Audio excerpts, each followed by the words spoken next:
Greetings and welcome to another episode of Cataloging the Culture, where we highlight and amplify the voices and visibility of Black men working in and across public libraries, which is a profession in which they remain largely underrepresented. I'm your host, Dr. Karlos L. Marshall, and I'm a Director of Community Impact and Innovation here at the Dayton Metro Library. And this morning, I'm joined by my distinguished guest, Wesley Davis. How you feeling this morning, brother? Dr. Karlos Marshall, I appreciate you for having me. Thanks so much, man. And, I had to wear one of my best suits today. I knew that you was going to come, suited and booted, man. Obviously, it's a board meeting today, so we always got to come dressed to the nines for that. So I always appreciate how you show up with the visibility for that. Got to. Absolutely. Appreciate you as well. Absolutely. And to provide more insight into this specific podcast here today, this also marks the 10th episode here today. So I also want to shout out Aaron Smith, who works behind the scenes, and he always does a phenomenal job producing this podcast, even though he's not on screen. So we appreciate you, and this is a big moment for this podcast series and continue to amplify the visibility of Black men. And with that said, Mr. Wesley Davis is a strategic finance leader serving as the Fiscal Officer for the Dayton Metro Library. With 13 years of experience spanning investment banking and government accounting, bridging a unique blend of market insights and public sector stewardship. He oversees the operating budget, long-term financial planning, capital strategy that supports innovation and sustainability across the Dayton Metro Library system. Mr. Wesley is the proud graduate of the Central State University, where he earned his Bachelor of Science in Business and Accounting. Very distinguished. So I just want to dive right on in and begin to catalog your story and your journey, growing up in this region. Just tell us a little bit about your background and your upbringing. Yeah, I appreciate the introduction. But yeah, just to get into my background a little bit, I'm a proud son of a single mother who's taught me a lot about just work ethic, determination, but also I had somewhat of a unique upbringing as a youth. Every summer, my mother would send me to my grandparents' house. As soon as school let out, I wouldn't even be in the neighborhood for a week. My bags was packed when I got home, and I was out of there. But I ended up learning a lot during those summers. My grandmother, she was a stay-at-home wife for my grandfather, but she taught me a lot about just like literacy and imagination. She would be in the garden, and I would have to help in the garden. I would have to, cut the grass and help around the house. But she would also read to me at the end of the day, and just being normalized to reading, being normalized at a young age is very important. That's why the work you're doing with Reading Railroad is just really phenomenal and has a long-term impact. But, those memories still stick with me today. She would read every night, and she taught me more about storytelling. Mm-hmm. I knew how to read, but I didn't know how to tell a story. Mm-hmm. And so I really appreciated the passion behind the reading. And then my grandfather, he was an engineer. He taught me a lot about discipline and consistency, logic. He would get up every morning, go get straight to work, And so he taught me a lot just about discipline and being consistent and following up. Every summer, that's where I spent most of my time, just learning from them, being developed and staying out of trouble that I might have got in back home. That shaped a lot of my character today, as well as a lot that I learned from my great-grandmother as well, Dr. Willa Grant Battle. Mm. She was one of the first Black women that was a pastor in Minneapolis. Her husband was a pastor, and when he passed, she took over the church. So she taught me a lot about faith and service. She did a lot of work out in Haiti. She opened up hospitals, schools, and gyms. And just seeing her, even at an older age, because she was in her late 70s when I was born, and go all the way out to Haiti with my grandmother and doing all this missionary work, it just really, gave me a lot of pride and just the impact that she was able to make. So yeah, that's who raised me, and I learned a lot going into high school, and it's a little bit about my background and the leadership that I had. Absolutely. Thank you so much for sharing that information into your ancestral lineage. Was your grandmother and grandfather also located in Minneapolis as well? For a short stint. Okay. But when I spent the summers there for the bulk of my childhood, it was in a small town in Indiana. Okay. So not a lot of representation or people that looked like me there, mm-hmm. but because my mother was adopted. Mm-hmm. And so, they really showed me a lot about just genuine love for another human being. And so I really respect a lot of what they did and adopting my mom in the time that they did in the 70s. Yeah, absolutely. Mm-hmm. Absolutely. And talk to us a little bit more about your upbringing here in this region. As you went to a graduate of one of the local high schools, as well as being an alumnus of Central State universities. How did those local educational and cultural experiences shape you professionally as well? Yeah, so a quick little more background. I was actually I was born in Norcross, Georgia, just right outside of Atlanta. And my mother moved here when I was like 3 or 4 years old. So I don't really have a lot of family in Dayton, but all my friends became like extensions of my family mm-hmm. almost. So I have a lot of friendships that just kind of molded my experience here, along with the foundation of my family. But, really started to appreciate Dayton more and more as I got older. I went to Trotwood Madison, so very, very proud graduate. But, as I got to my junior year, summer of my junior year, going into senior year, my grandfather passed. And so, trying to figure out my senior year without, which was my father figure at that time, was something that I learned to really deal with and kind of manage of like, okay, where am I going to go now? What is my next move? I always knew that I was going to go to college, but, I didn't know a lot about the process, right? So I ended up going to University of Toledo my freshman year. I had a mixed experience. It was a really big campus. There was a lot to take in. I was actually studying to be a pharmacist. Mm-hmm.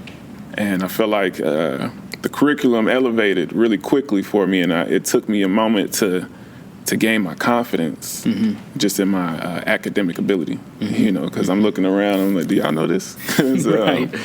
This was a step up for me. Mm-hmm. But I ended up not liking UT for several different reasons, mm-hmm. and I moved to California for a year, and then I moved back, and I went to Central State. Okay. So when I went to Central State, that foundation that my grandparents and my mother had instilled with me really, really came to life at that point. Being at a HBCU and the environment, just a community environment. Professors know your name. Just seeing Black excellence being just normalized. Mm-hmm. Just seeing the culture, the fashion, the ambition in your peers. You want to fail yourself. Mm-hmm. You didn't want to let your family down or your peers down. So it really helped me just gain confidence and work on my professionalism and what type of professional I was going to be once I graduated. Absolutely. Shout out to all the HBCUs as we're cataloging this podcast right now at the tail end of Black History Month this year. And I can also attest and attend to kind of what you're speaking on in terms of going away from home for the first time, being on a predominantly white campus, and being also kind of lost in terms of the academic shuffle of it all. I remember being on the campus at Mercyhurst College in Erie, Pennsylvania, and man, I can't remember if the class was macro or microeconomics, but after that semester, I knew that business was no longer my major. So definitely, and it was glad to hear you kind of finding your way. And I think that's important to note for the parents out there that have students, or even students that might be listening to this podcast, that it's all right to pivot and change your major, which is becoming more and more common every day. But let's talk about how you also got into more of the financial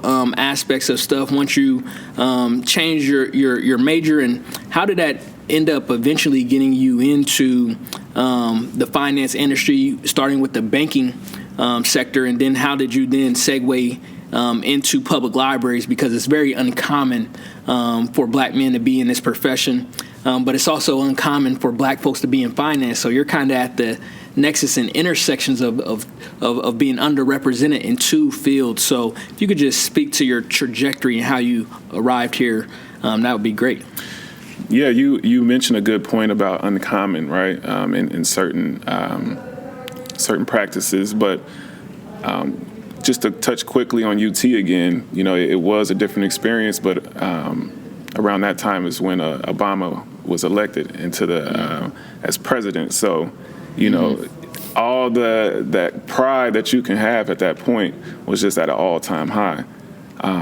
But after college, I did start my career in banking. I really enjoyed it. I really enjoyed helping people. I was in the lending and just capital investment systems. And I enjoyed the process of, helping people optimize their finances, right? And, like I said, I got really good at it. And over the years, I wanted to help more and more people. But I realized that I couldn't. And it started to get to me. I started to think, ask myself, is this really impact, or is this just margin? From there, I started to look to pivot, and I got more into accounting. I went to government accounting, and that's when it all clicked. I suddenly had more of a purpose, with mission-based organizations and the individuals that work there and volunteer there. It's really just a contagious type of feeling that you get to just want to push the mission forward, right? And so from there, I just fell in love with government accounting, and I stayed with it. I had a individual who was at a previous job that I worked that left, ended up telling me about a position that opened up at the Dayton Metro Library. And, I applied, and the rest was history. That's what's up. Well, I know that I can speak on behalf of all our colleagues, man. We're certainly glad that you're here as you continue to reshape the way that the finance department operates, and the way that it supports all of us as staff and the work that we do. But I also want to talk about coming specifically from the private to the public sectors, and then libraries specifically. What are some of the nuances that you had to learn about libraries just in general, whether it's our service model, the climate and culture here, or specifically various different laws and regulation that oversee and govern public libraries in the state of Ohio? Yeah, I had some really great leadership here when I got here, that, they left a really good, as far as from internal controls and all the reporting. Chrissy Sanders really caught me up to speed relatively quickly, and she was a tremendous leader. So I've really just made sure that I've kept things sustainable and just kept the current internal controls that we have, and just kind of sharpen them up when needed. And to be honest with you, I'm still learning about the library and the different processes that they have. I have learned a lot, but what I can say is, I take pride in, creating sustainability or keeping sustainability and, just being the infrastructure of the impact here at the library. Mm-hmm. I'm still learning every day, but I do appreciate all the hard work that goes into the programs and all the people that we touch in the community. So yeah, I'm learning every day. It's been 2.5 years now, but compared to when I first started, a library to me is a place that you came and you read a book. You might get on a computer, print off a resume. That was really the extent that I had. But since being here, just learning about the vast, like I said, programs and different resources that we have to offer, it's just really been eye-opening. And so I've been trying to be an advocate as much as I can and support programs and, support employee resource groups so that I can be more knowledgeable in the library system and operations. Absolutely. You've done a phenomenal job at that. I can also speak to my experience coming from different sectors than public libraries and a learning curve. It is public service, but there are some nuances to the organization, the culture, the climate, the services. And you've been ready to adjust and have also been brought a certain level of customer service and care and innovation to your department as well. So again, just appreciate that. But I want to know if you can also dig a little bit deeper into this specific page of your profession. What specific are the functions and services of your department, and then your role specifically as your the finance director, but you're also the fiscal officer, being a non-voting board member within our board of trustees. So the specificity of your role in your department and all of those regulations that you're talking about. I hear you talking about the Hinkle report and all of these various different reports that we have to submit. So just talk about what does it mean to be a CFO of a $40 million annual library with a annual operating budget of that scope and that scale and that magnitude. Yeah, so for the finance department, all the payables, all your vendors, staff, payroll, all the annual and quarterly reports that are involved with payroll.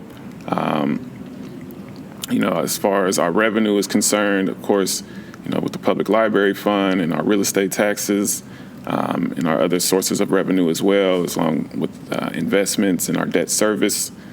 So it's really just, accounting can be very, very simple and structured. And the more you simplify the process, the easier department flows. So, I don't want to, when you talk about the customer service, other departments, might think that it's just a push of a button, right? And so I've been trying to do my best on educating, staff and other departments on just our processes with purchasing and, remitting payment, just things of that nature. But, for the most part, the team really makes the department flow. We have a great team. We're able to really handle the process from start to finish with, monthly reconciliations. The reconciliations leads to the financial statements. Financial statements are then reported at the board meeting monthly. So it's really a team effort from start to finish. And, we're tracking everything that comes in, everything that goes out. We're keeping everything organized for our annual audits.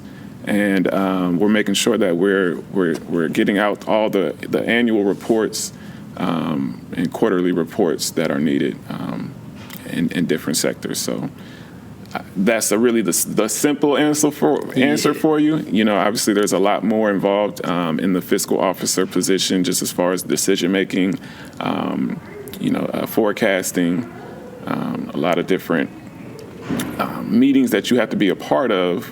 just from the financial aspect of things, with benefits and different programs and contracts. So, as the fiscal officer, your hand is in basically every decision almost to a certain extent, and you just do your best to give sound financial advice.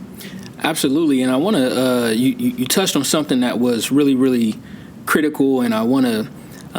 You being the first CFO that I've had on this podcast, I think that it is important to understand and underscore the significance of the financial viability and feasibility of public libraries and the scope of services that we do, and understanding how we're able to both maintain and sustain and expand these services.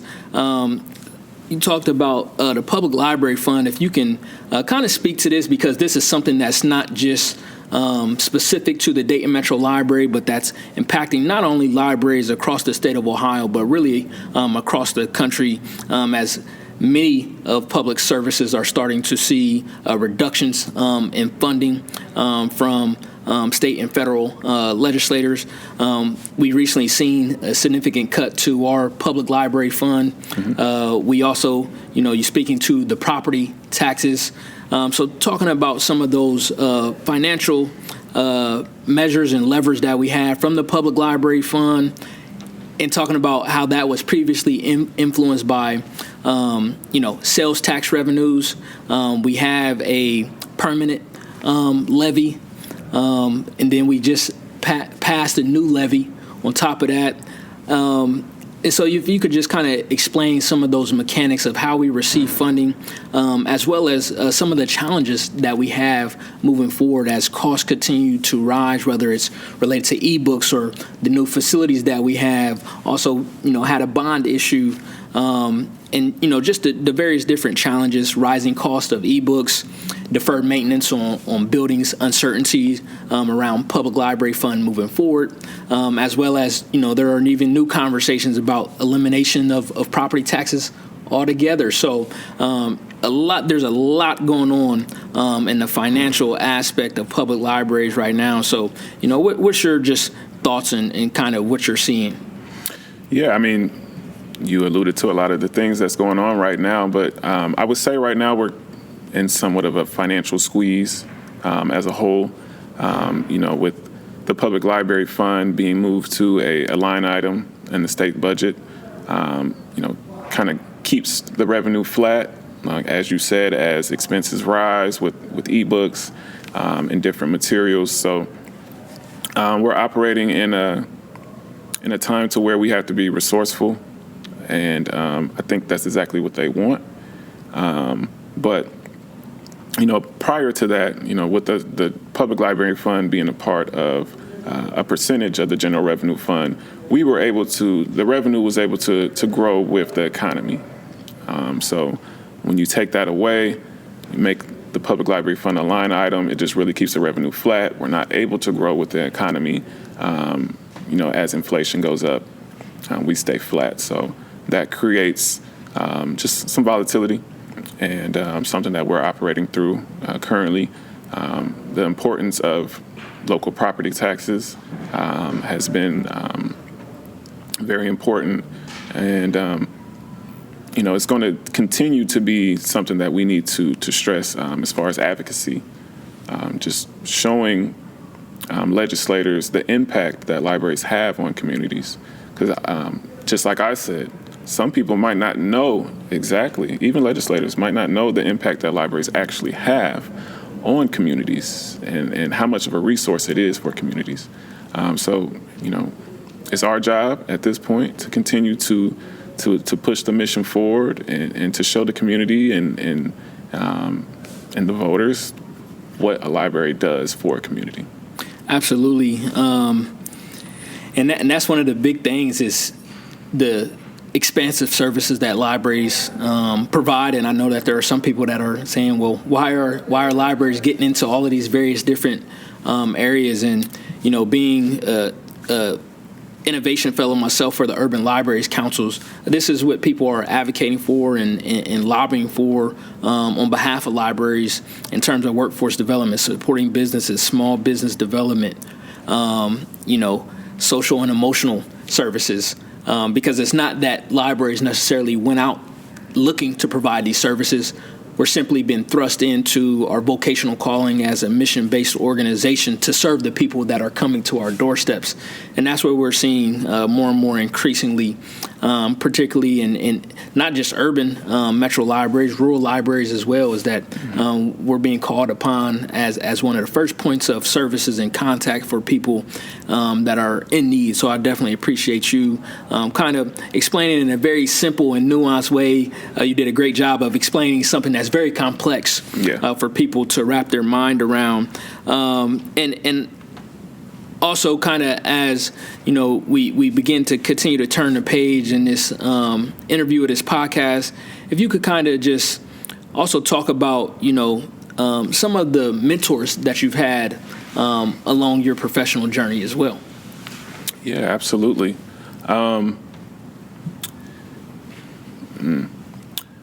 So while I was at the YWCA, I worked under Shannon Isom. She's CEO of the organization, and she showed me a lot about carrying yourself as a leader, being a person of color, and what that can look like. And she really just showed me how to be a true professional and how to how do I say this?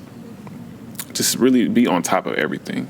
She demanded, excellence. There wasn't any half-stepping. There wasn't any, I don't have the answer. I can get it to you. You need to come correct.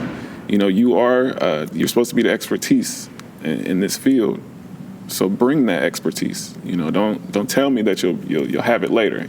So she really molded me as a professional. There's also others. Jeffrey Steed, accounting professional, taught me a lot. Being a black man in the field, you don't see a lot of us in accounting, so it's really inspirational to work under him as well. I mentioned Chrissy Sanders as well.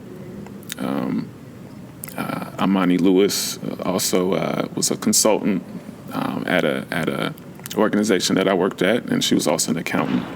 Has her own accounting firm. So just seeing people who look like me in these spaces just really is gratifying, and it makes you also want to be a mentor for somebody as well. I go to Central State every year on Alumni Day, and I speak to the graduating seniors.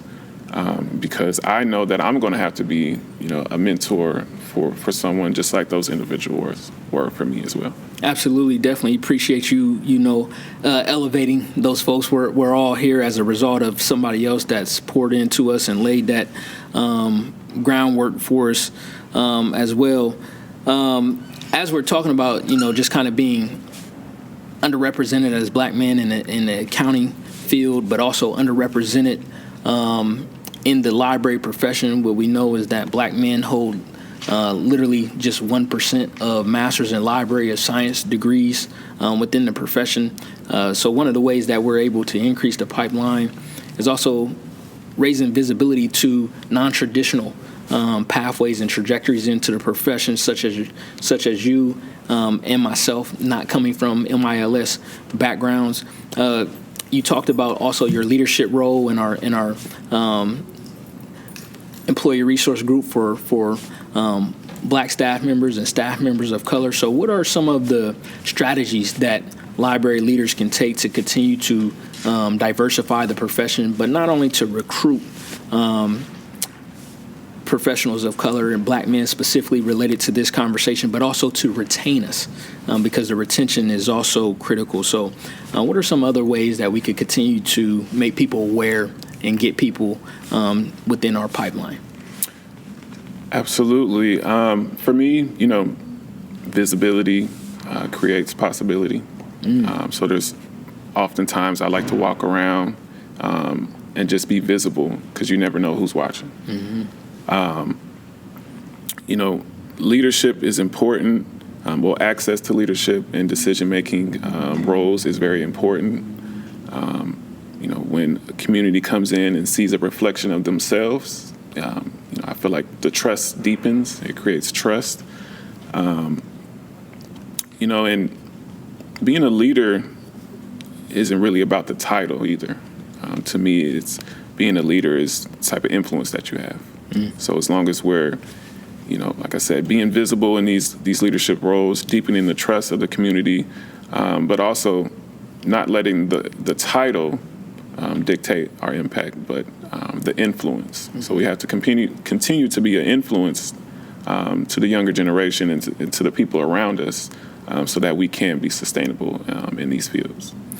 Absolutely. As we begin to close this story and this journey, is there anything else that you would like to add?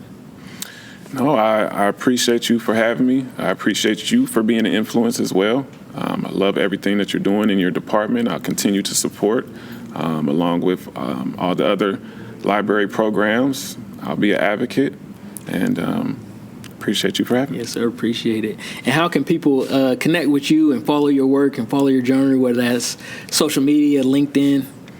Yeah, you can find me on LinkedIn, Wesley Davis. I'm not really big on social media, but I'm trying.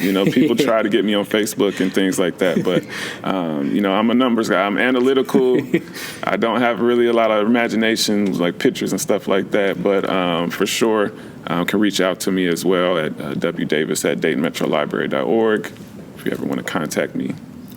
Thanks so much. Appreciate you for joining today.